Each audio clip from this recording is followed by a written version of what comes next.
national flag on their official motorcade from sunset on the day of his internment.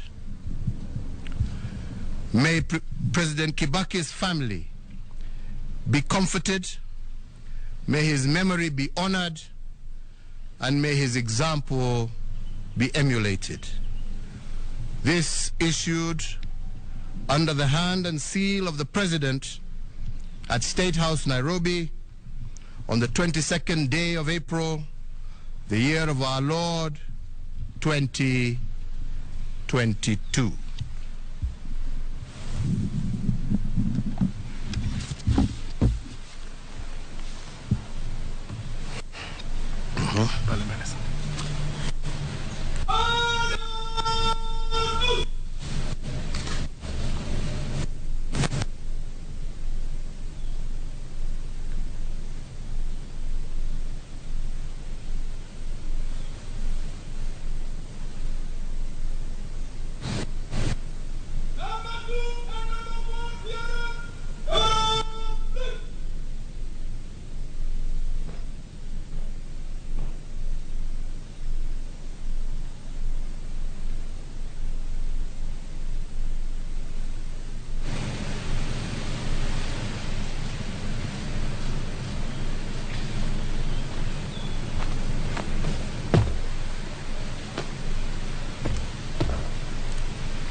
Tualize mic uzime umpatie huyo.